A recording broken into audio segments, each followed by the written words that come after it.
Welcome back to the InGoal Radio podcast. A different voice greeting you today. We are missing our number one goaltender, Darren Millard, who, as you may have heard, somehow managed to prove that riding a bike is more dangerous than stopping NHL shots just a couple of weeks ago. Darren won't be with us today. The good news, folks, this is not our health and medical update to give, to be honest with you. We'll leave that to him when he gets back, but the good news is he is home and recovering and feeling better after giving us all a scare with a bad accident that ended up with him in the hospital. Darren, we miss you, buddy. Much like a couple of teams heading into the Stanley Cup playoffs, we're just going to make do with our number 2 and 3rd string goaltenders.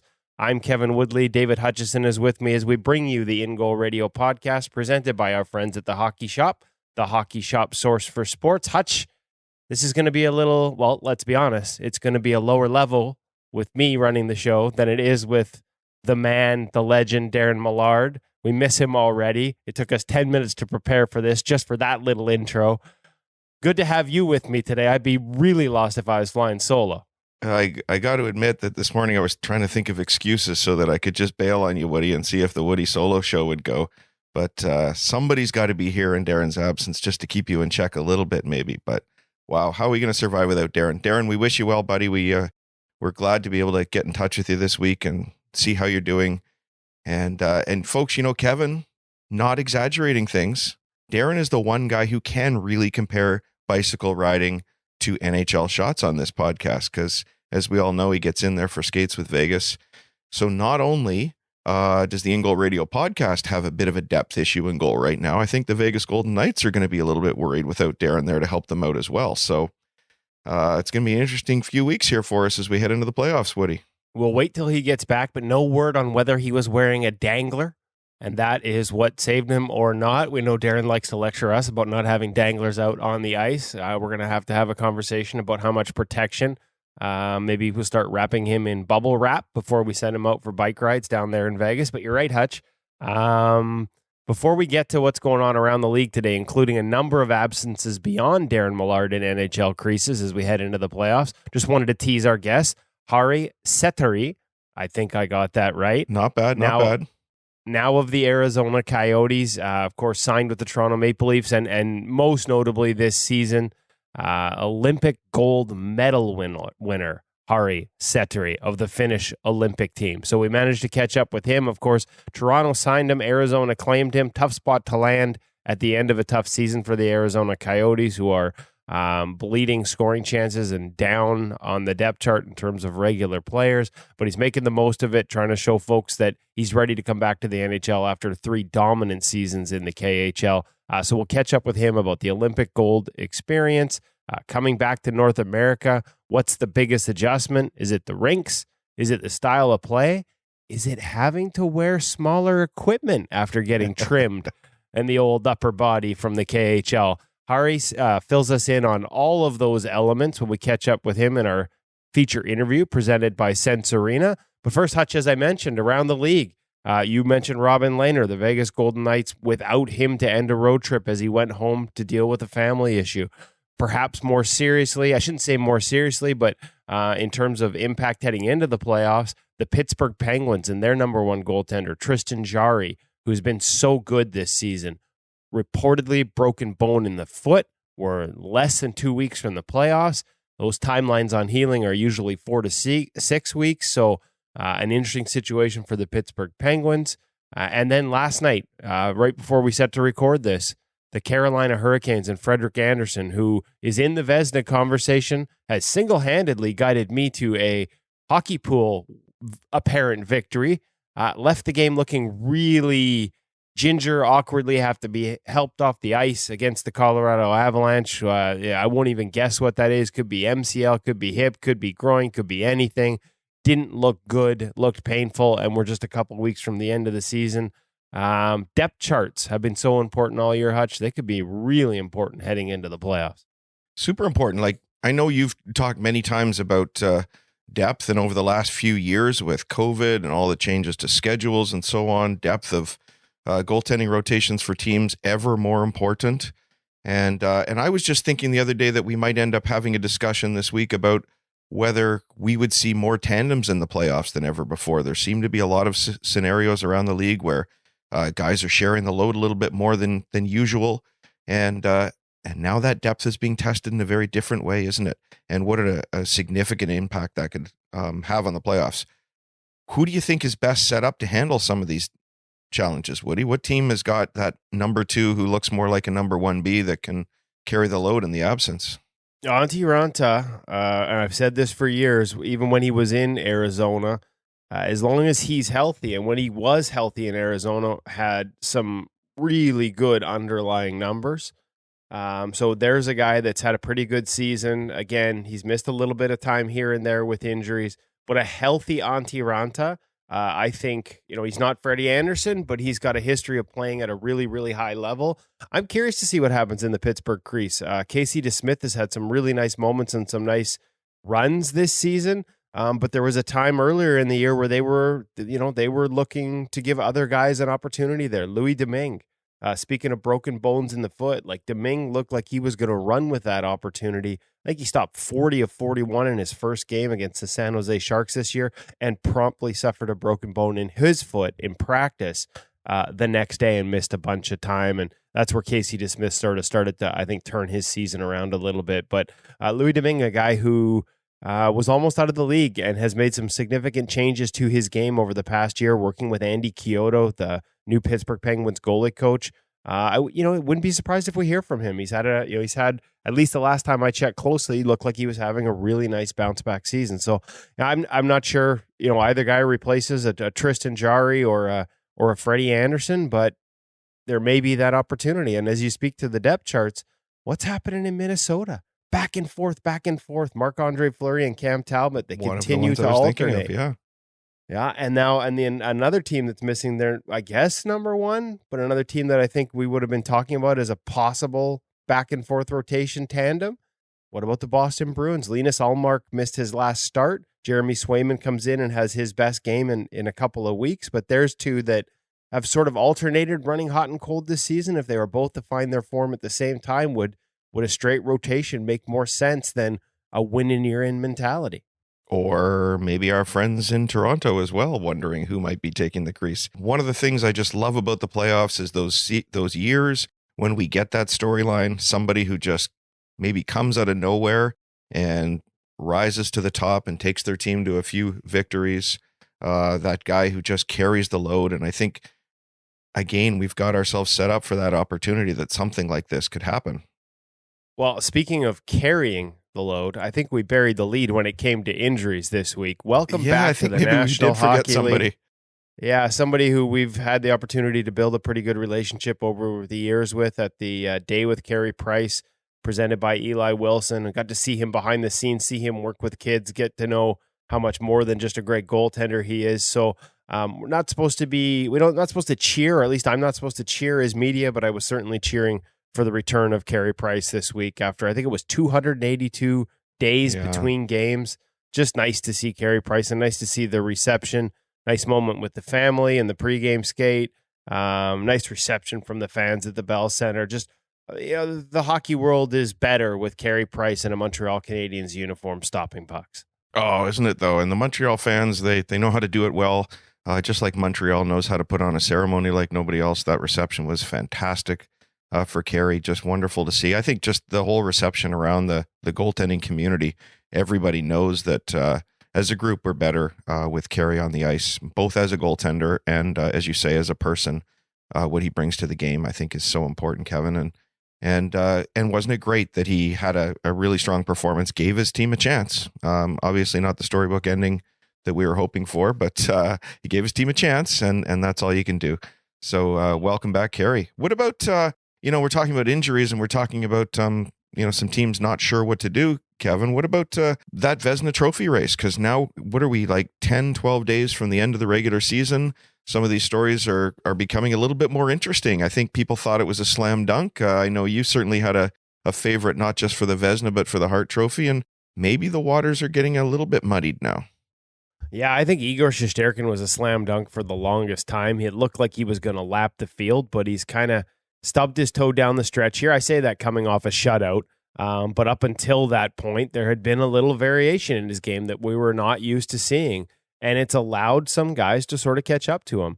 That shutout kind of put him back in the lead on the Clearside Analytics chart for goals saved above expected. And for folks that are maybe hearing that phrase for the first time, that basically means adjusting for shot quality. How much truly has this goaltender prevented compared to others around the league when we weight their defensive environment and the quality of the shots they face and the amount of shots they face. And so the cumulative number there is goals saved above expected. And like I said, for the longest time, Shesterkin was just so far ahead of the field. Well, this week, UC Saros actually caught him. Now, Saros is coming off a 4-0 loss, and Igor's coming off a shutout that increased that gap to 3 goals again. But the fact that UC caught him, the fact that UC is in that conversation, and yes, it's a cumulative number. On a per-shot basis, adjusted save percentage, Igor is still number 1 in the league. Only Ville Husso is anywhere near him. But in a Vezina vote, should we be accounting for workload? Should we be accounting for the fact that UC Saros has seen, almost 500 more shots than Igor Shesterkin, that Shesterkin hasn't played as much, that he's needed more rest, that UC has been the workhorse, and at the end of the day, saved almost as many goals. Like I said, on a per shot basis, it's Igor Shesterkin, but we're judging one season on a whole. And if nothing else, UC Saros has put himself at least back in that conversation where, it's no longer the no doubter it was just a month ago. Yeah, and don't we all in the goaltending community love to see UC Saros take a run at this, right? What a great story is for every young goaltender out there to see arguably the smallest goaltender in the league rising to the top of the stats charts here, or at least challenging. I definitely think, Woody, that the workload is important. I think it's also going to probably come down to, does Nashville make the playoffs? And I know it's a regular season award, but so many general managers, it's all about the wins. And so where's Nashville going to be when we hit the end of the regular season? How much has UC carried his team into the playoffs? That's going to be huge. But I feel for him, because obviously that big New York market, and it's been the story for the entire year. So often, sadly, I think the GMs are just swayed by wins and stories, and I think for that reason, it's probably going to end up Shesterkin. But I really love seeing Saros get in there. Who else is making an impact now? Well, let's just go over the numbers real quick. I mean, okay. I mentioned the adjusted stuff, but on the plain numbers, Saros has started 63 games to Igor Shesterkin's 49. Now, you could also make the counter argument that Igor's got 35 wins in 49 starts, and UC has 37 in 63. So, on a wins perspective, but I think I would hope we're at the point right now where that's not the one that we're sort of deciding on. Although GMs tend to differ. That said, Saros' 37 wins lead the NHL. So if we were to finish, however, marginally above everyone else in that regard, you never know. Save percentage, raw save percentage, Shesterkin's at .935 and Saros is at .921. No one's really even close to Igor Shesterkin. But other names you mentioned in there, Hutch, Ilya Sorokin has entered the conversation, and obviously he's not going to win a Vezina behind a New York Islanders team that's not even going to be in the playoffs, but both in adjusted numbers and raw numbers, he's serving notice that this is a conversation he's going to be a part of for a long time. And hey, Sorokin, Shesterkin, Vasilevsky, despite a dip recently, is still in the top 10. Once again, we're having that talk about the domination of Russian goaltending right now in the National Hockey League.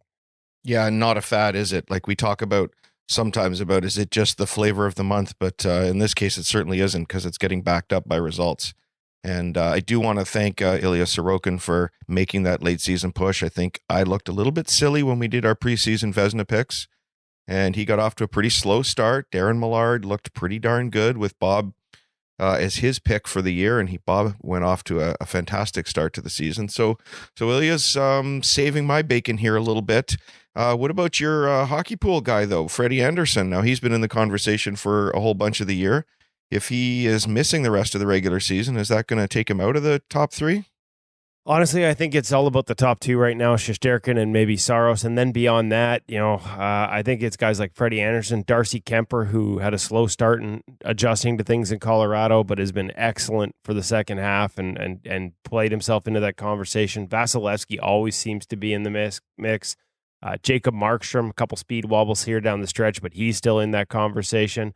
The guys, in terms of the adjusted numbers that are sort of next up in terms of goals saved, Thatcher Demko of the Vancouver Canucks at almost 27 goals saved is actually third on that list from ClearSight Analytics, though I don't expect him to get any votes just because I don't believe they're going to be a playoff team. Ville Husso probably warrants some Vezina Trophy consideration out of this whole group. He's got the toughest defensive environment to play behind. His adjusted save percentage is right there with Igor Shesterkin's, the only one who's even in the ballpark, close to 3%. And he's a guy who, despite an even smaller workload, probably deserves to be in that mix as well. So I think there's kind of a long list of guys who could be in there from a finishing third perspective, and that could muddy the waters a little bit if there's a lot of different names on the ballot in that third spot. To be honest with you, I'm not even sure where I'd put my vote right now for the third spot. It would probably be Husso, but then we could have an argument about whether he's played enough for that. Yeah, we sure could. If nothing else, though, couldn't we say, Kevin, this is probably the deepest field we've seen in a long time? Yeah, and it's interesting because it's the deepest field in a year where a lot of people are asking, hey, like, how many guys can you really trust as your number one? Like, I've had that conversation on a lot of my radio hits. Like, how many guys are consistently playing at that sort of elite level? Sometimes it feels like it's a shorter list, and I have to admit that on the air. But then we go through this, and the number of guys who could be third on that Vezina candidate, even Tristan Jarry and the year he's had. It's there's different ways of looking at it. That's for sure. I think the bar for what we call elite goaltending has been raised over the years, and the expectation of everybody, whether it be coaches, general managers, media, or fans, I think that expectation is now higher, so that the consistency expected is, at a different level today. So I think we can look at these guys and say that they're all absolutely incredible. And then it seems to me, I don't know about you, Kevin, but somebody has a bit of a speed wobble, as you call it, and immediately people start questioning, is this the guy we can trust? Do we need somebody else? There is so much great goaltending out there. Maybe it's that grass is greener on the other side. People start looking to somebody bring this for us in a better way. So I think the tolerance of people is not what it used to be, even though I think maybe the talent and the performance might be as high as it's ever been. Well, I think what sometimes, and maybe it's like you said, just the focal point or the focus that goes on it, but I think it shows you the value of consistency, that consistency matters, right? Like we're not that far away from a Hall of Fame class that'll include Roberto Luongo, who's one of the things he did the best, like that consistent 919, 920 career. Henrik Lundqvist and the consistent excellence that he brought. And I think a lot of this is based on this season alone and the fact that so many teams have gone so deep into their rosters, not just goaltending with 115 different guys, a record getting into games in the league, but in front of them. We forget that the depth charts have been challenged defensively and forwards, and what usually disappears when you have a bunch of depth players called up from the minors to play in front of your goaltender. Structure, defensive play, those are the elements that tend to slip the easiest or the fastest, and I think some of the environments have had some speed wobbles in front of these guys this year. So, but you know what? Speaking of consistency and wanting to lower expectations, I think it's time we go see Cam at the hockey shop because he's got a bunch of NHL gear he wants to sell us this week. Last week, we gave you the Bauer Pro Return pads and gloves. Well, we forgot to mention, or maybe we just teased it, they had a whole bunch of twigs. Bauer Pro Return twigs from some of the biggest names in the game. On sale now at thehockeyshop.com. Let's go over to Cam and get a quick rundown on what's available and where you can find it.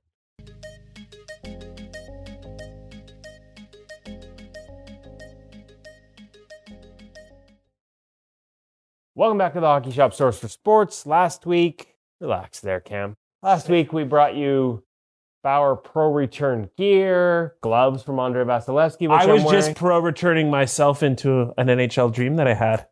I don't even know what to do with that. I caught you stumbling again. Today we got some Pro Return 6 to check out. Some of which I'm going to hit him over the head. So why do I still have Andrei Vasilevsky's gloves on? Because I've got Andrei Vasilevsky's stick. one of many options that we have here on sale at thehockeyshop.com. A full stock in the back of Pro Returns from Bauer. This one's a Vasti stick, labeled a Hyperlight. We've got all kinds of different names here. Cam, tell me a little bit about the Pro Return sticks that we have here. I know you can't go through every spec. It's going to be a lot of folks checking it out online and finding the specs you like. This Vasti, for example, says Pentagrip, but no Pentagrip. No Pentagrip, steep shoulder, not actually a Hyperlight stick at all, based off of some of Bauer's custom sticks that they have available to their NHL guys. Like me, for example, I'm holding a KCD Smith stick, labeled as a 2X Pro, not a 2X Pro, an older Reactor 6000 stick. Lots of specs that can be covered. You know what? This one has a lot of questions that can come up, and they honestly are a little bit better explained to you by me over the phone, 604-589-8299 or 1-800-567-7790. This Yaroslav Halak is an actual ultrasonic, though, no? Yeah. Well, hey, there's a true example of an ultrasonic stick. However, curves. That's another thing to really go over. There's a lot of custom curves on here beyond our P34s and our P31s. Montembeau. Yes. Kevin is checking these out clearly for the first time. It's amazing. Whenever we thought that Kevin couldn't read Hogberg, he always proves us wrong. Check all these out. These will all be ready to rock and roll on the website. One of our favorites, James Reimer. Optimus Reimer as well. 2X Pro. Exactly. Give me this one. Okay, you can take that one as well. Mackenzie Blackwood.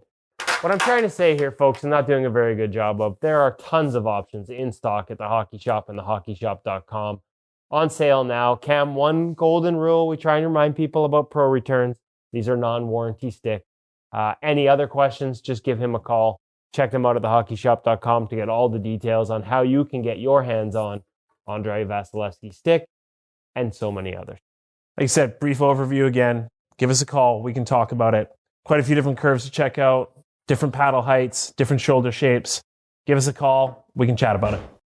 Have you given the number yet? 1-800-567-7790, 604-589-8299. Yes, I already gave the number.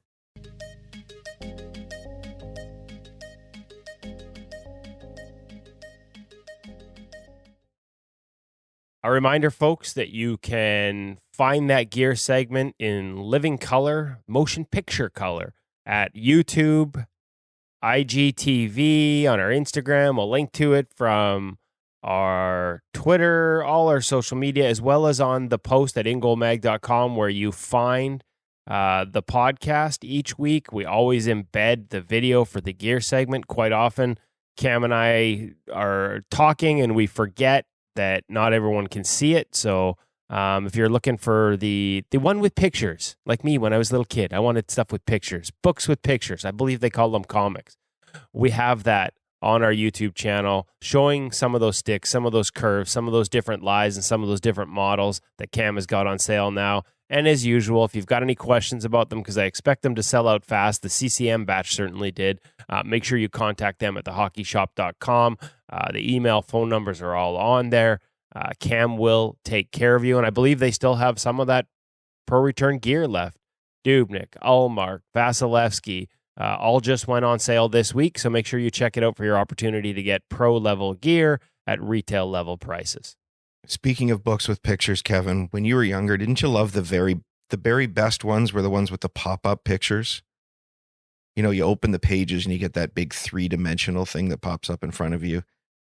I think one better than checking out our videos, which is like the picture of the picture books, the pop-up pictures, that's going to see Cam in the Hockey Shop. So if you happen to be in the lower mainland of Vancouver, you can hop by the Hockey Shop and check out all this great gear and give Cam a hard time when you're there. We love hearing about people who've come from far away. When I was there last time, Woody, after you had to head off to the Canucks practice, there was actually a family from England who'd come over, and they were there to stock up on their gear and bring gear back. They actually had a shopping list for other young goaltenders over in England. So the market for the Hockey Shop is all over the place. When you're checking out these videos, everybody, could you do us a huge favor? There's a like button there on YouTube. If you could just hit that and maybe hit the comments as well and get in there, because the discussions are starting to really grow in these videos. keeps us busy during the week, talking to people, firing those questions off to Cam so that he can get you the answers that you're looking for. Just really enjoying that growth in the community over there in the videos, Woody. Like and subscribe. Smash those buttons like I try and smash Cam with some object inanimate each week in the videos. And feel free to give Kevin a hard time in the comments, as if you start reading those, you'll see there's a little bit. Somebody called him an old man this week. Makes me feel good. You'll notice that ever since I was called an old man in the YouTube comments, the Santa Claus white beard has been removed from my face. You look like you lost 10 pounds, Woody.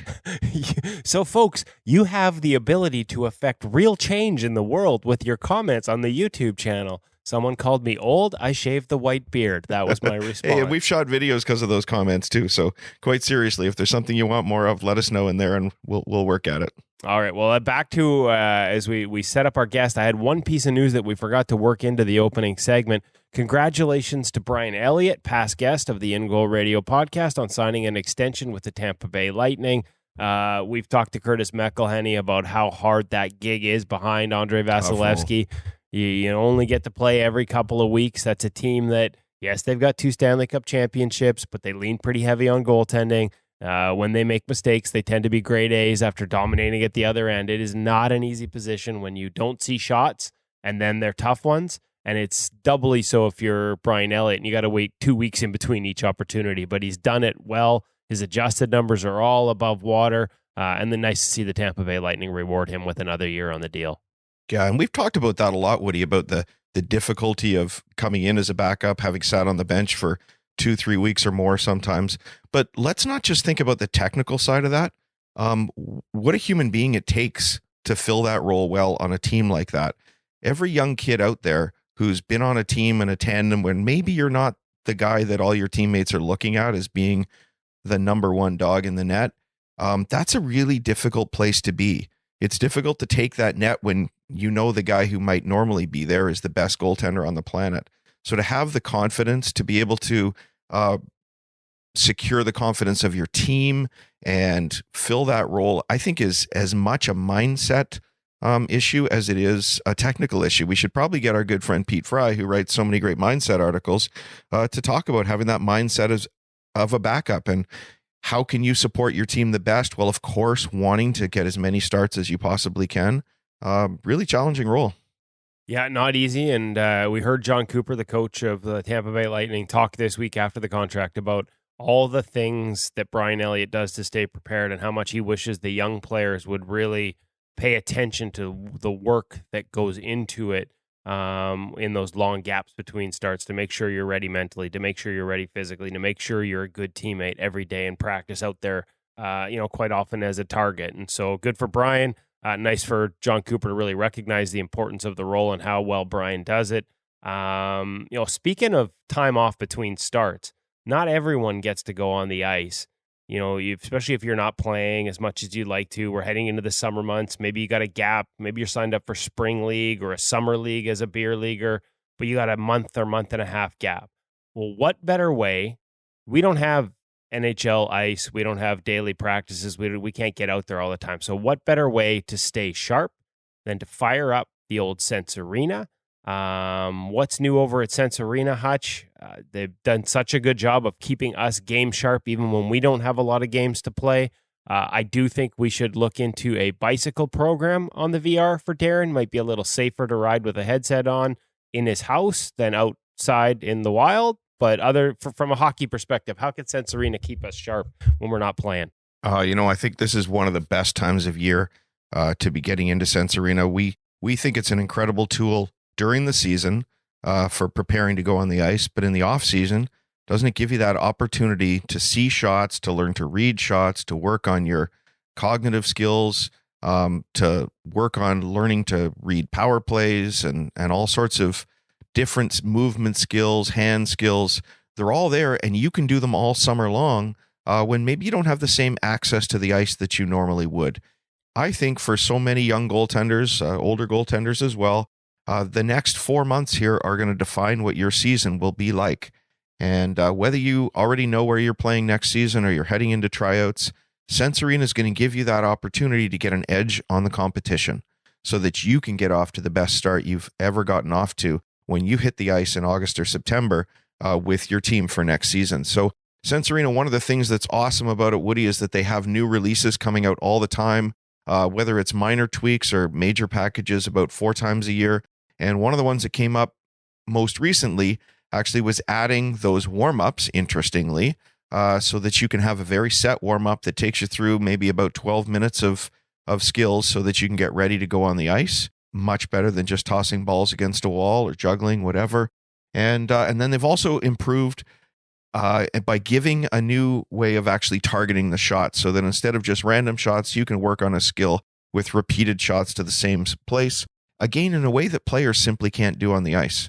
So I think Säteri augments the game for all of us, giving us a tool that we just don't have when we're on the ice, and we encourage everybody to do so. And we know there's a huge group of people using it right now, because if you want to go and purchase Säteri, want to get your annual license, if you use the code IGM50, you'll get a further discount as a result of being an InGoal listener. And then they let us know how many people have purchased Säteri through that code. And folks, we're blown away every month how many people have signed on to Säteri. So join them so you're ready next season. Shouldn't be surprised, though. You're right. This is that time of year. I mean, even whether you're young goalie, whether you're a high-level goalie working your way up through the ranks and getting into like junior tryouts and junior camps, or you're a beer leaguer like me. Like I hit a point here where a couple of Canucks games on the schedule that conflicted with my beer league game. Next thing you know, we got playoffs coming up, and I haven't been on the ice in 3 weeks. Well, I'm firing up the practice plan at Säteri for sure to try and stay sharp. You know who else could have used it? Our guest today, Harri Säteri, had a long gap between games, goes from the Olympics to the KHL, leaves the KHL to sign with the Toronto Maple Leafs, gets claimed by Arizona, has to deal with some visa issues from Canada to playing for an American team, went a long time between being on the ice. And to add to that, he had to adjust to a new team, a new league, a new sized ice, a new style of play, and some new equipment courtesy of downsizing from the National Hockey League, at least one piece of equipment. We wanted to get into all that with our guest this week, presented by Säteri, here from the Arizona Coyotes, Harri Säteri.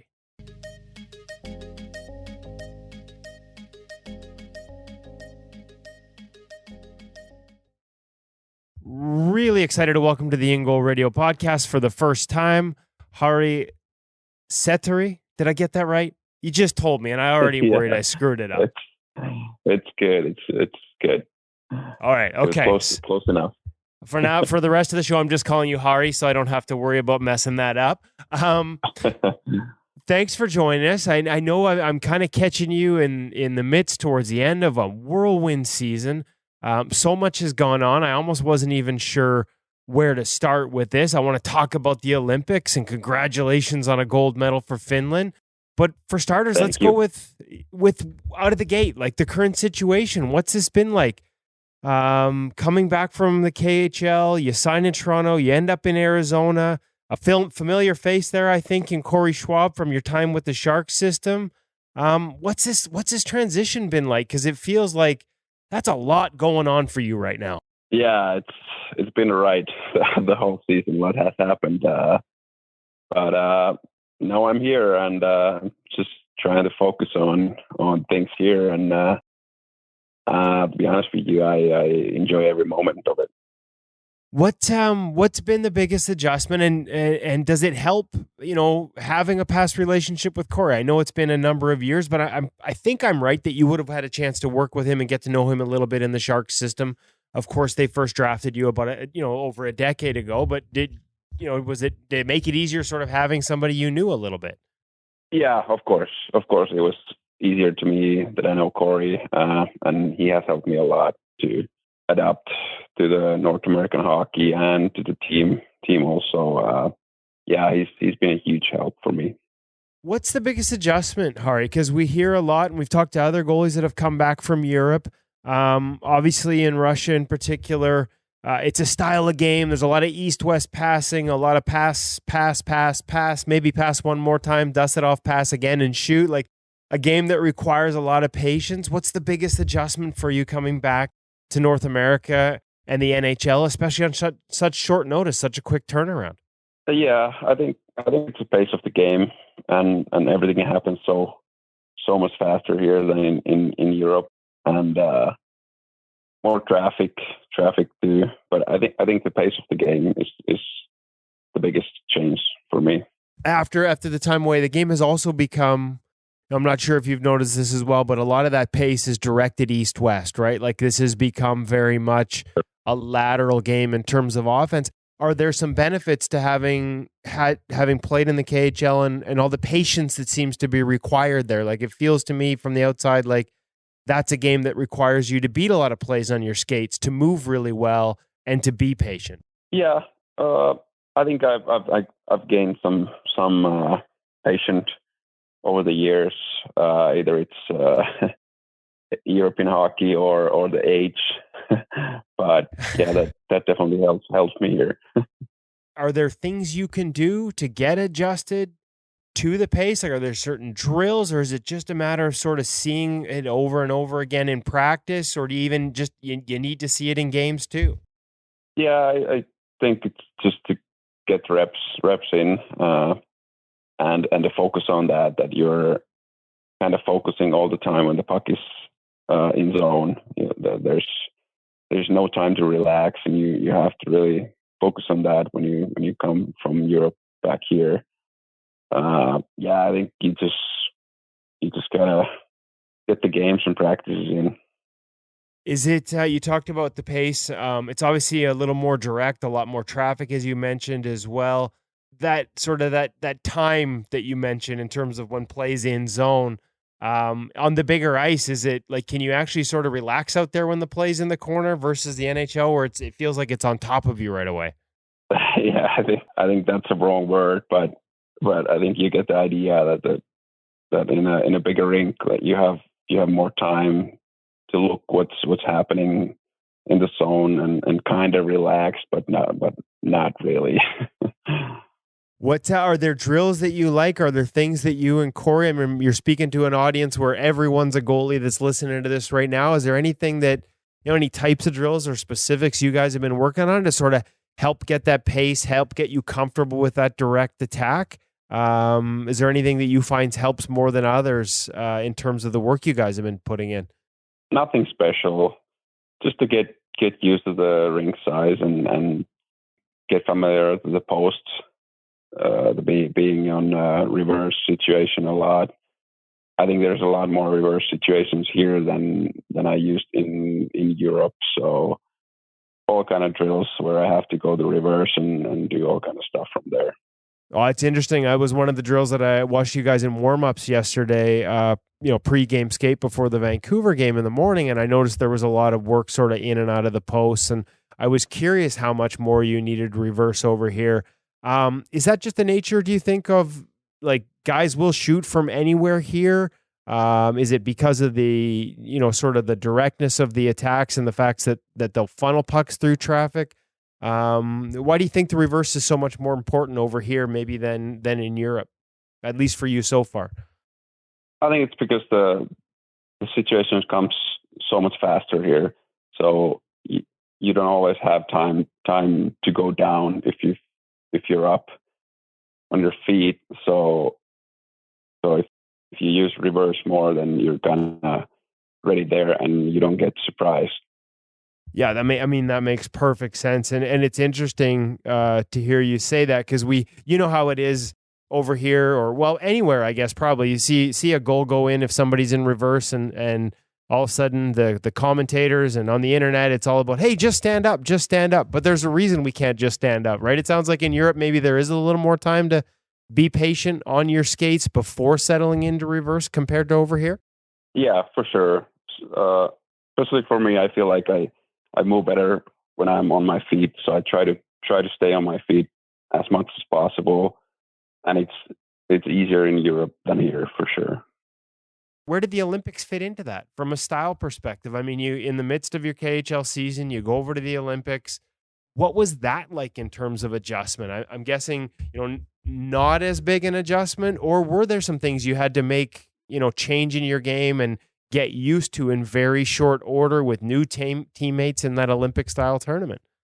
It was kind of hybrid situation because because they used the NHL size rink there, Yeah. but still the European players. So it was kind of hybrid situation. But I think it was a similar game than what we played in KHL.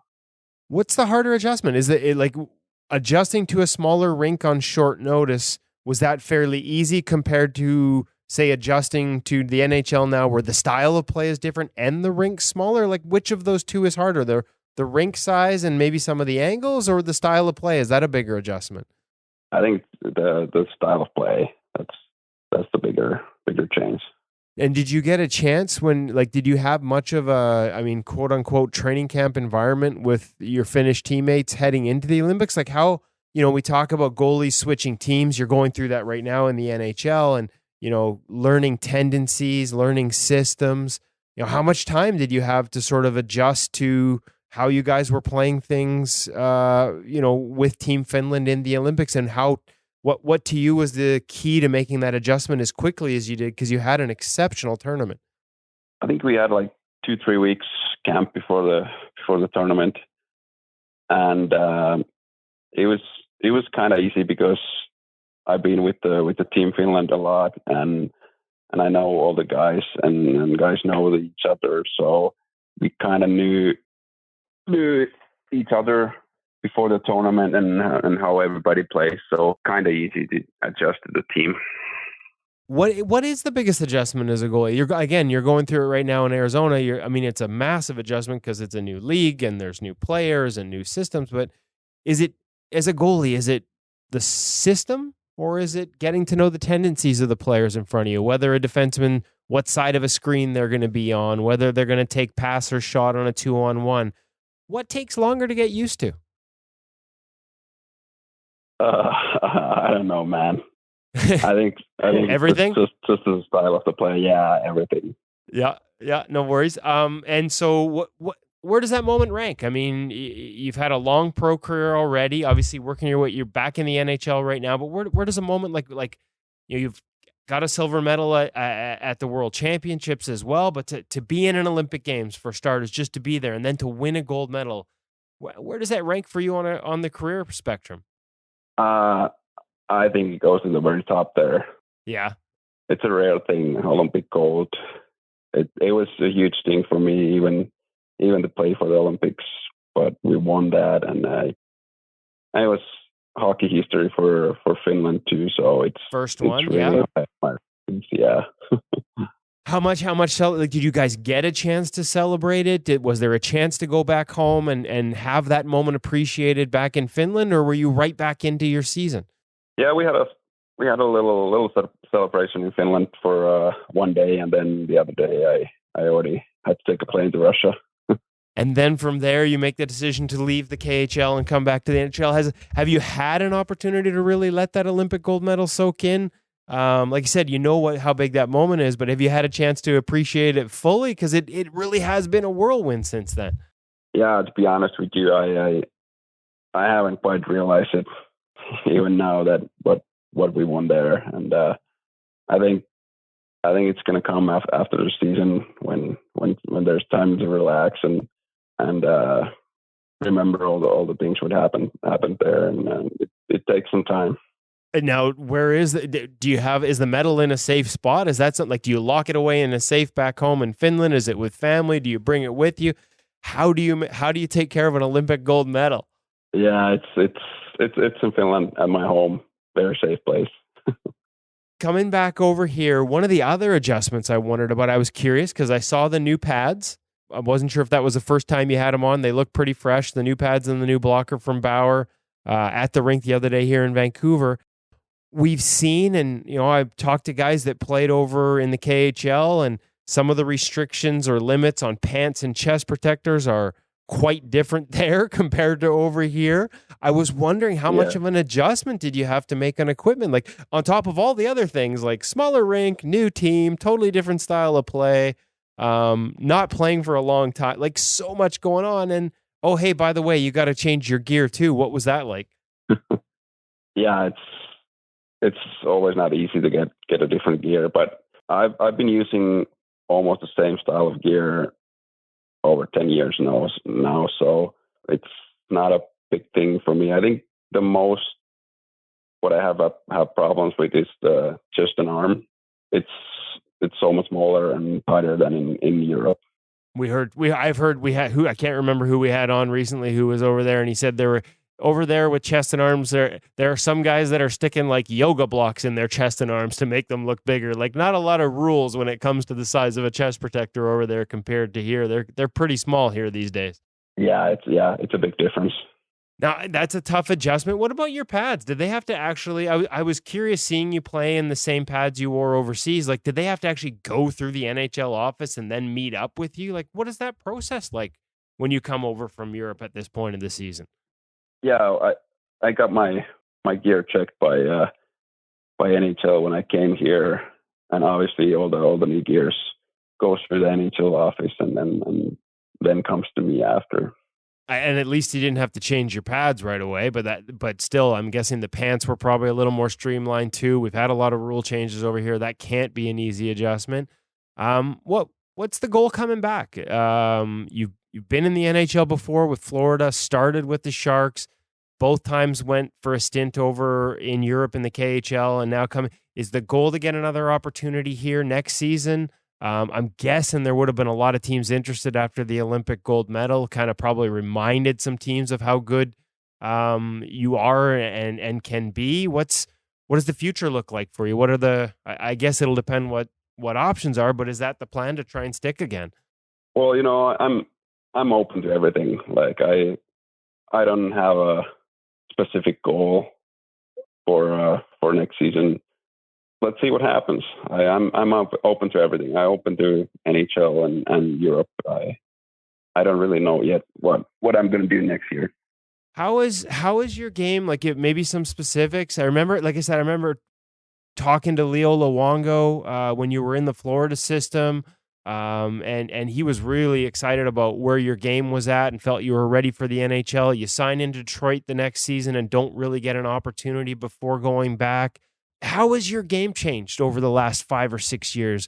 What are some of the specifics that have evolved to allow you to have all the success you had in the KHL, at the Olympics, and now getting another shot in the NHL? What types of things have changed for you over the years, Harri?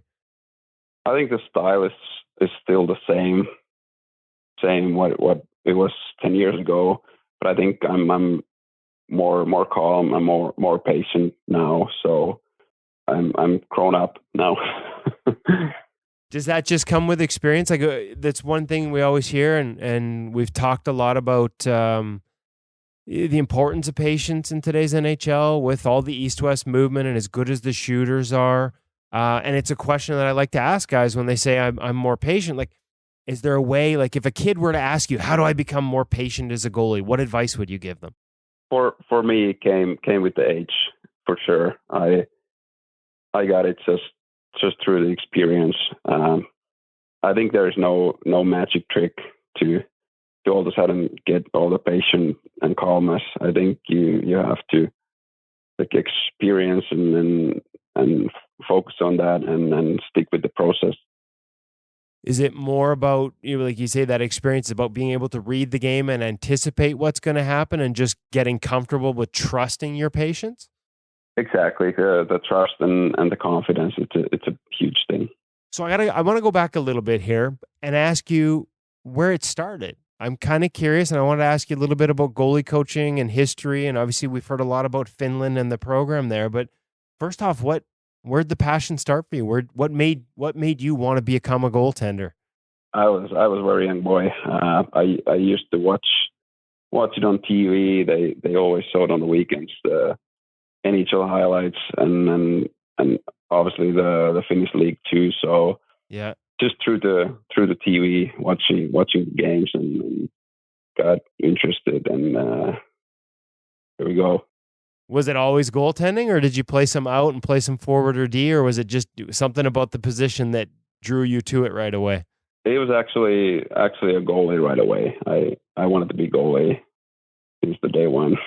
Was there a guy that you admired, that you watched? I'm trying to think of the timelines, like early 2000s. We'd have Mika Kiprusoff tearing it up with the Calgary Flames around 2003. Was Was he an inspiration, or were there other guys, even in the Finnish league that you watched that sort of you modeled your game after it all?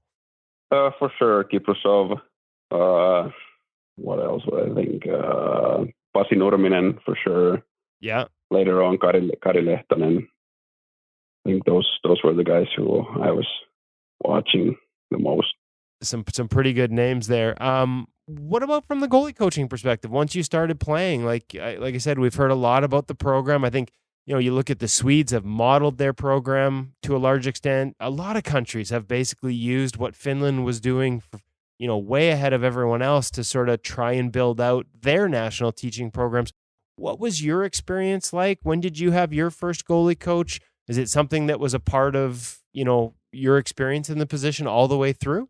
Yeah, I was very early on. I think, can't remember the exact age what I was, but I would say I was like 8-9 years when I had my first goalie coach, and ever since I've had a goalie coach in a team like every year. So for sure, it helps when you get it so young. Play over there in the Finnish league, you get drafted, you come over to the AHL. What differences did you notice in the style of coaching? We hear a lot about Finnish goalie coaching and active hands, elements like that. But were there things that changed for you, differences in the approach once you came over to North America that you can remember? Well, at that time, it was, I think that was the time when it was more blocking here than hands. But I like Corey was there with me, and he let me be me, so he didn't change me that much, so it wasn't that big of a difference. And you're right, it would have been an era where there would have been a lot more passive, just sort of get in position and make yourself big elements to the coaching over here. And obviously you've got a lot of size. Were there any, times along the way where somebody said to you, because this is part of the challenge of being a pro, right? You get different voices and different people with opinions on your game. Was there ever a point where they're like, hey, you just need to close holes and, not have active hands and just try and be a big body? Was that ever something you encountered or had to sort of battle against a little bit, I guess, to stay true to who you were as a goaltender? Actually, not really. I think all the goalie coaches what I've had, they haven't tried to change me that much. Obviously, everybody has some of their opinions, and everybody tries to bring something to the table. But I think you gotta figure out on your own that what kind of goalie you are, and pick kind of cute things from this guy and another thing from that guy, and kind of build on your game from there. Yeah, it's the best way to do it. Tools in the toolbox, right? That's what we always like to say. Just find something you can take away from each guy. What was the coaching influences like when you went back to the KHL the first time, or even this last time? I know there's, interestingly, there's a lot of Finnish goalie coaches that work in the KHL now. Did you have Russian goalie coaches, Finnish goalie coaches? You've kind of got a taste of all, North American, Finland. Did you have any Russian goalie coaches, and did you notice any differences in their approaches? Yeah, I had a Russian goalie coach every year when I was in KHL. It's getting, I think it's getting better in Russia too now. They're catching up with the goalies too. First time when I went there, it wasn't that good, and we didn't have the same language with the guys always, so it made it a little harder.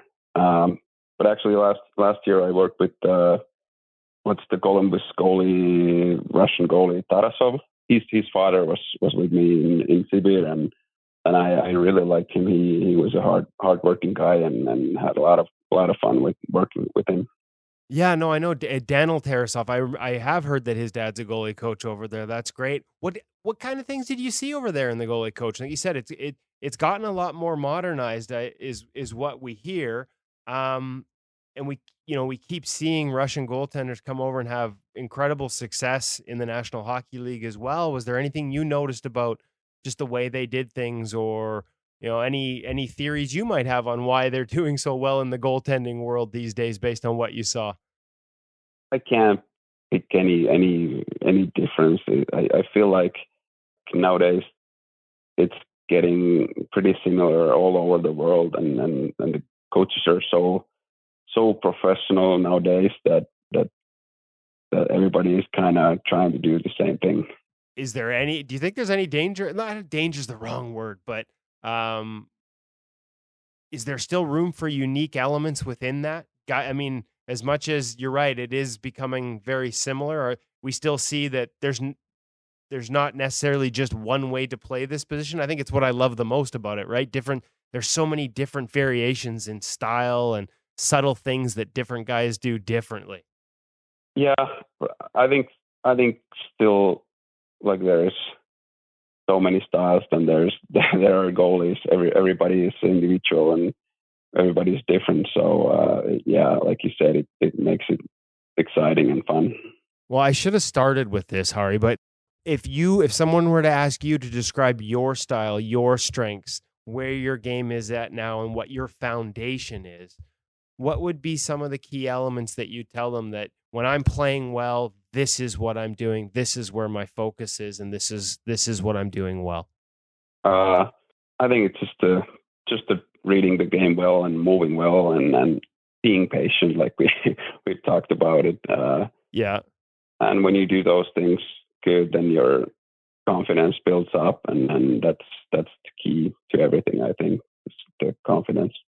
What's the hardest part about reading the game when you're changing leagues like this, when you go from the KHL to the Olympics and then come over here to North America? Is it trusting the reads?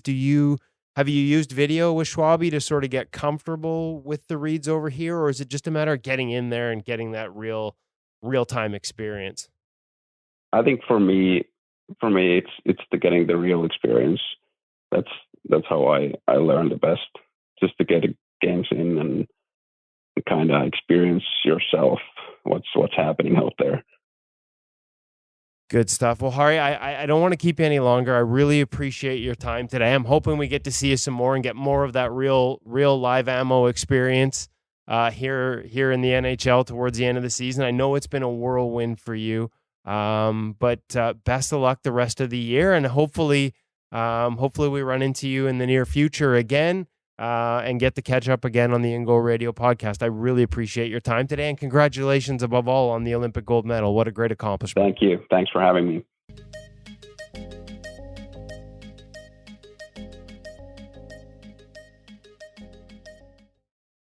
Really appreciate Harri spending all that time with us. Some of the answers were a little quick, but as he asked me afterwards, how was my English? We got to remember that that's not the first language for these guys, and we're doing it over the phone, so not the most comfortable situation. I thought he handled it really well and a lot of insights into some of those answers. So thank you very much, Harri Säteri, for spending the time with the InGoal Radio podcast. You did great, and looking forward to him hopefully getting another shot here. I do remember talking to Leo Luongo, who is the development goalie coach for the Florida Panthers, when Harri was there, and really felt like he was ready for that opportunity. Did really well with it with Florida, signs in Detroit the next year, doesn't get a shot, goes back to the KHL. Like, it's all about right place, right time.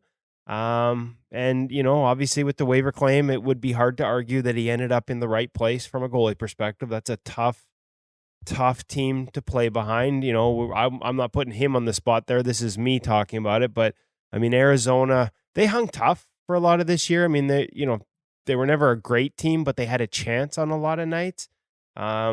Gutted by the trade deadline, injuries to several key players since the trade deadline. Like, that's just a skeleton crew right now, and they're going through a tough stretch. And the goalies, unfortunately, both him and Karl Vejmelka bearing the brunt of it. I think Vejmelka's 3 straight starts of 6 or more. Like, they're just, there's a lot of rubber flying at these guys right now. So tougher environment, but hopefully through it all, I think 4 or 5 teams I read had put in a claim for Harri from the Toronto Maple Leafs. Of course, when the Maple Leafs signed him, if you play in Europe and come back to North America, you have to clear waivers. And if that many teams put in a claim for you, that tells me there's some interest. And so hopefully we get to have another conversation with Harri in the NHL next year as they come through town to play Vancouver.